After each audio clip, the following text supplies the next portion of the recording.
안녕하세요. 오늘은 우리 생활과 산업 곳곳에 숨어있는, 그러나 이름은 한 번쯤 들어봤을 물질, 황산에 대해 이야기해 보겠습니다. 황산. 뭔가 위험하고 무섭게 느껴지시나요? 그런데 이 황산이 없으면 자동차도, 비료도, 여러분의 청바지도 만들기 어렵습니다. 왜 황산을 화학공업의 쌀이라고 부르는지 지금부터 함께 알아보시죠. 1부. 황산이란 무엇인가? 황산은 화학식으로 H2SO4, 황을 주재료로 만드는 강력한 산성 물질입니다. 산성 물질이라고 하면 뭔가를 녹이는 느낌이 떠오르시죠? 염산, 질산, 황산, 아세트산. 이름은 들어보셨을 겁니다. 그런데 이 중에서 공업적으로 가장 널리 쓰이는 것이 바로 황산입니다. 왜 황산이 선택받았을까요? 이유는 간단합니다. 생산량이 많고 가격이 적당하고 성능이 충분히 좋기 때문입니다.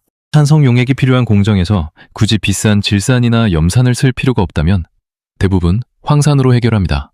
그래서 황산을 화학공업의 쌀이라고 부릅니다. 쌀처럼 없으면 안 되는 기초 원료인 셈입니다. 2부. 우리 주변 속 황산, 의외의 장소들. 황산이 일상생활 어디에 있는지 찾아볼까요? 첫 번째, 자동차 배터리입니다. 자동차 보닛을 열면 네모난 배터리가 있죠. 바로 납축전지입니다. 이 납축전지의 핵심 재료가 납과 황산입니다. 전기차에도 보조 배터리로 납축전지가 들어있고 비상용 전력시설에도 여전히 많이 사용됩니다. 싸고 오래가고 튼튼하기 때문입니다. 혹시 자동차 사고 후 배터리액이 새어나왔다면 절대 만지지 마세요. 바로 황산이 들어있기 때문입니다. 두 번째, 공업용 제습입니다. 가정에서 쓰는 제습제 아시죠? 공장에서는 그 역할을 황산이 합니다. 진한 황산은 주변의 습기를 스펀지처럼 빨아들이는 성질이 있어서 대규모 제습 공정에 활용됩니다. 세 번째, 비료입니다. 이것이 황산이 가장 많이 쓰이는 용도입니다. 비료의 3대 요소는 질소, 인, 칼륨입니다. 이 중 인 비료를 만들 때 인광석이라는 돌을 황산으로 처리합니다. 전 세계 들판에 뿌릴 비료를 만들기 위해 엄청난 양의 황산이 소비됩니다. 네 번째, 섬유입니다. 전북 풍기의 인견 들어보셨나요? 식물의 셀룰로스를 황산으로 가공해 비단과 유사한 인조 섬유를 만든 것입니다. 나일론을 만들 때도 황산이 쓰입니다. 다섯 번째, 의약품입니다. 벤젠의 황산을 반응시키면 살리실산이 되고 이것을 가공하면 여드름약이 됩니다. 그리고 한 단계 더 가공하면 바로 아스피린이 됩니다. 무좀약을 만들 때도 황산분이 사용됩니다. 여섯 번째, 고무입니다. 천연고무는 더운 날씨에 흐물흐물 녹는 문제가 있었습니다. 19세기 미국의 구디어라는 사람이 고무에 황을 넣고 가열하면 단단하게 굳는다는 사실을 발견했습니다. 이것이 바로 가황 공정입니다. 오늘날 신발, 고무장갑, 타이어, 거의 모든 고무 제품이 이 공정을 거쳐 만들어집니다. 황산이 쓰이지 않는 산업을 찾기가 더 어려울 정도입니다. 참고. 중국의 황산 수출 중단, 우리나라는 괜찮을까? 최근 중국 정부가 자국 기업들에게 황산 수출을 멈추라는 지침을 내렸습니다. 황산이 이렇게 중요한데 이게 막히면 우리나라도 타격을 받을까요? 결론부터 말씀드리면 한국은 상대적으로 걱정이 적습니다. 우리나라는 세계 5위의 황산 수출국입니다. 연간 200만 톤에서 300만 톤을 수출하고 있습니다. 중국이 세계에 수출하는 양의 약 절반 수준입니다. 우리나라는 국내에서 다 쓰고도 남을 만큼 황산을 생산합니다. 요소수 사태처럼 심각한 공급 위기는 발생하지 않을 것으로 보입니다. 오히려 중국이 빠진 자리에 한국 황산을 더 수출할 기회가 생길 수도 있습니다. 그렇다면 왜 중국이 황산을 잠갔을까요? 황산의 원료가 황인데 황은 석유 정제 과정에서 나옵니다. 석유 수급이 불안정해지면 황도, 황산도 부족해질 수 있습니다. 중국은 세계 최대 농업국이기도 해서 비료용 황산을 국내에 비축해두려는 의도도 있는 것으로 보입니다. 4부. 황의 역사, 조선시대 무기 이야기. 이제 황의 역사를 거슬러 올라가 보겠습니다. 조선시대 이야기입니다. 고려말, 우리 역사상 가장 위대한 화학자라 할 수 있는 최무선이 화약 제조법을 개발했습니다. 그런데 화약을 만들려면 황이 반드시 필요합니다. 조선 초기 세종대왕 시절 왕은 이런 생각을 했습니다. 창칼로는 북방민족과 싸울 수 없다. 화약 무기가 답이다.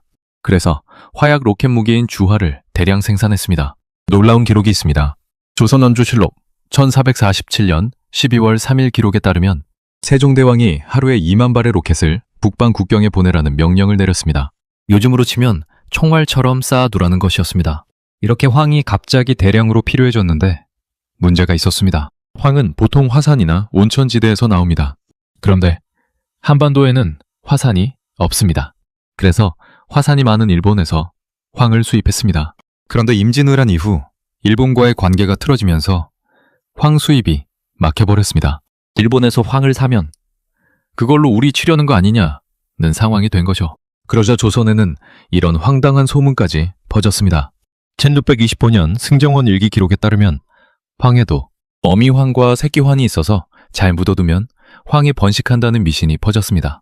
그만큼 황이 절실했던 것입니다. 당시 황 저장소로 쓰였던 곳이 지금의 서울 소격동 경복궁 인근입니다. 5부 황이 가진 이름들 황, 유황, 성량의 어원. 황은 누를황, 즉 노란색을 뜻하는 한자입니다. 두 글자로는 유황이라고도 합니다. 우리나라에서는 유황을 줄여 황이라 부르고 중국과 일본에서는 유라 줄였습니다. 그래서 우리는 황산이라 하고 중국, 일본은 유산이라 씁니다. 재미있는 어원 이야기가 하나 있습니다. 성량의 어원입니다. 성량은 한자로 성유황, 즉 돌에서 뽑아낸 유황입니다. 이걸 빠르게 발음하다 보니 성유황, 성유황, 성량이 된 것입니다. 옛날에는 불을 피우는 것이 정말 어려웠습니다. 부싯돌을 쳐야 하고 나무를 비벼야 하고 불씨를 이웃집에서 빌려올 정도였습니다. 그런데 황을 이용한 도구를 만들자 훨씬 쉽게 불을 피울 수 있게 되었고 이것이 성량의 시작입니다. 성냥 대가리 부분에는 황이 들어있어 마찰열에 쉽게 불이 붙습니다. 6부 황은 생명체에도 필요하다. 황은 공업에만 쓰이는 것이 아닙니다. 생명체에도 필수입니다. 우리 몸의 단백질이 제대로 만들어지려면 황이 필요합니다. 비타민 B1을 만들 때도 황이 필요하고 인슐린 같은 호르몬에도 황이 포함되어 있습니다. 황이 부족하면 생명활동에 지장이 생깁니다. 유황오리 들어보셨죠? 황이 풍부한 환경에서 자란 오리로 황계통 영양소가 일반 오리보다 많습니다. 황 성분이 풍부한 단백질을 평소에 잘 섭취하지 못하는 분들에게 도움이 될 수 있습니다. 물론 황을 직접 먹이는 것은 위험합니다. 달걀 썩은 냄새 아시죠? 그것도 황 때문입니다. 달걀 노른자에는 황 성분이 많이 들어있는데 부패하면서 황화수소가 발생해 그 특유의 냄새가 납니다. 화장실 냄새의 주요 성분도 황화수소입니다. 7부 현대의 황산 생산 석유에서 황이 나온다. 그렇다면 오늘날 황은 어디서 만들어질까요? 답은 의외의 곳에 있습니다. 바로 석유 정제 공장입니다. 석유는 수억 년 전 바다 생물들의 사체가 변화한 것입니다. 그 생물들의 몸속에는 단백질과 비타민이 있었고 여기에는 황 성분이 포함되어 있었습니다. 그 황이 수억 년이 지난 지금도 석유 안에 미량 남아 있습니다. 과거에는 이 황을 제거하지 않고 석유를 태웠습니다. 그러면 이산화황이 발생하고 이것이 산성비의 원인이 되었습니다. 1990년대 우리나라에서 비 맞으면 머리카락 빠진다는 속설이 돌았던 게 기억나시나요? 그게 바로 산성비 때문이었습니다. 그런데 사람들이 생각을 바꿨습니다. 매연에서 오염물질을 거를 것이 아니라 아예 연료에서 황을 빼내 팔면 어떨까? 이것이 탈황 공전입니다. 현대 정유 공장은 모두 탈황 공정을 거쳐 깨끗한 석유를 만들어 판매합니다. 그리고 이때 뽑아낸 황으로 황산을 만듭니다. 우리나라의 정유시설은 규모가 크고 기술 수준이 높습니다. 그 덕분에 황산을 대량 생산해 세계 5위의 황산 수출국이 된 것입니다. 인구도 늘고 자동차도 늘었는데 산성비 문제가 오히려 개선된 것도 바로 이 탈황 기술 덕분입니다. 8부 황산과 미용실의 관계. 머리카락에 황이 관련되어 있다는 사실 알고 계셨나요? 머리카락 단백질에는 시스템이라는 황 성분이 포함되어 있습니다. 미용실에서 파마를 할 때 이 황 결합을 끊었다가 다시 연결하는 방식으로 머리카락 모양을 바꿉니다. 황이 미용실까지 쓰이는 셈입니다. 9부 다황 공정의 발견. 이야기 19세기 미국의 찰스 구디어는 우연한 실험 중 고무에 황을 넣고 가열하면 단단하고 탄력 있는 고무가 된다는 것을 발견했습니다. 구디어 타이어, 브랜드 이름이 바로 이 구디어에서 유래했습니다. 우연한 발견 하나가 현대 고무 산업 전체를 바꾼 것입니다. 황산, 무섭고 낯선 이름이지만 오늘 알아본 것처럼 우리 삶의 곳곳에 깊이 스며들어 있습니다. 자동차 배터리부터 비료, 인견, 아스피린, 고무, 심지어 성냥의 이름까지. 황산 없이는 지금의 문명이 존재하기 어렵습니다. 옛날 조선시대에는 황이 너무 귀해 어미 황을 잘 묻어두면 새끼를 친다는 미신을 믿었습니다. 그런데 지금 우리는 석유에서 황을 뽑아내 세계에 수출하고 있습니다. 과학기술이 만들어낸 놀라운 변화입니다. 오늘 해설이 황산과 황에 대한 이해에 도움이 되셨기를 바랍니다. 감사합니다.